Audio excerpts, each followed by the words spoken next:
Hello, everybody. Welcome to All Villa, No Filler.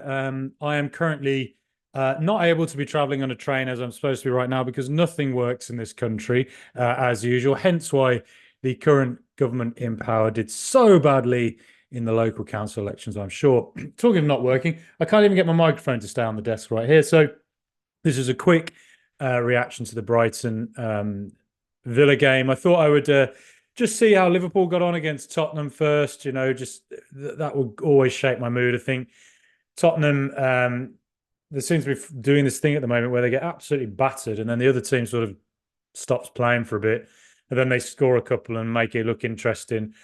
But thankfully Liverpool beat them for us, so maybe Spurs might just have run out of form themselves at the end of the season because let's face it, we need that to happen because Villa right now, we look like a team that just does not have energy left.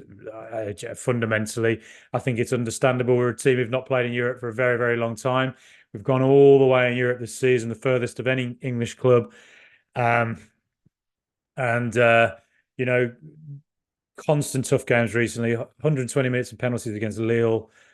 And with the added pressure of trying to get Champions League football, and on top of that, endless injuries.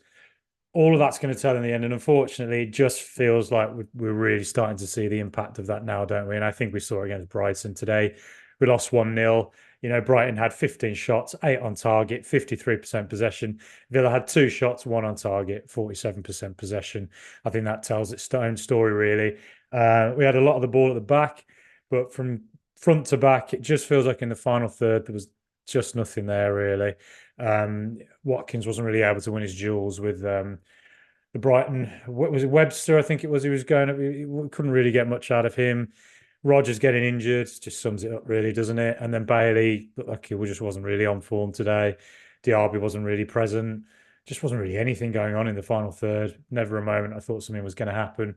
Um, and then with Brighton, I thought they themselves were pretty rubbish. I didn't think there was much to them. But I think Brighton and Aston Villa look like two teams who have endured a lot of injuries, played a lot of football. Brighton got quite far in Europe as well. And it just feels like with both sides, it's just sort of telling right now at the end of the season that we haven't quite got the squad depth to see us through just right to the very last second. But you never know. Villa could still bounce back. We've got Olympiacos away on Thursday. You never know. Get an early goal there. Who knows what can happen? Liverpool at home. It's going to be really tough, that one. Not looking forward to that at all. But, as I say, we can still do it. We can still get something. And then Palace away again. They're in great form. So 3 really tough games to come. Just as it looks like we're running out of energy. But it's not one to, get negative about. It's not one to get kind of on the players, say we've bottled it. That's just absolutely not what's happened. It's absolutely extraordinary that this team are where they are, given the volume of games we've played, given the injuries we've had. Extraordinary. And with this close to Champions League football, we need Tottenham to screw up, really, I think. Basically, they have done in recent games. I think they'll beat Burnley next week, probably by a handy margin, 3-0, something like that. I think they'll beat Sheffield United away from home 6-0 on the last day of the season.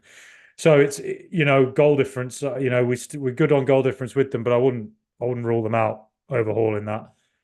So we need Man City to do us a favour. Jack Grealish, you watch Aston Villa all the time, mate. Go and do us a favour against them. Don't rule out Spurs against City either. That's a lot of pressure on City to get a result there. And Spurs, they're going to have that Champions League in their own eyes as well. So don't rule that out either. I think this is going to go right to the wire, personally. But yes,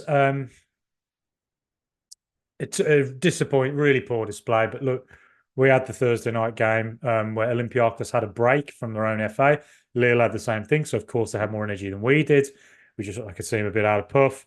I thought in the centre today, you could really see where we just didn't have the options. We didn't have an elite substitute to come on. We didn't have a Boubacar Kamara. We didn't have a Yuri Tielemans just come on because I thought John McGinn. I thought it was one of his poorest games in a while. I thought he was not great against Olympiacos.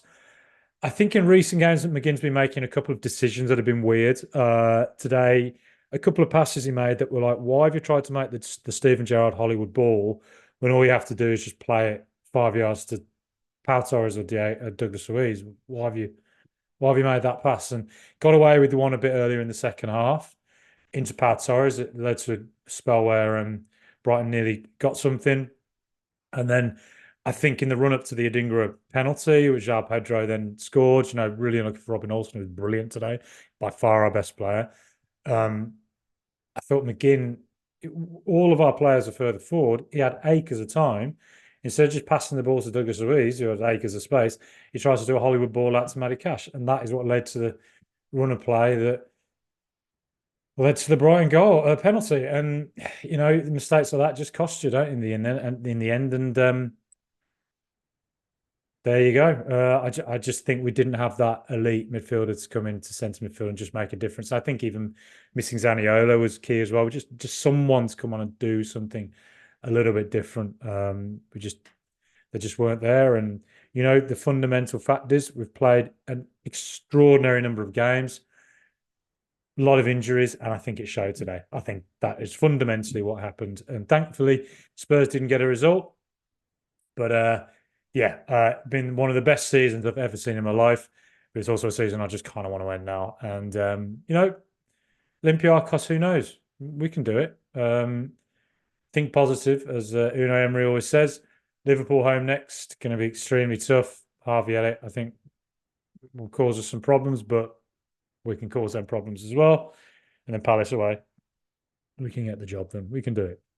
So yes, keep with faith. Think positive. We're almost there. Up the mighty Villa.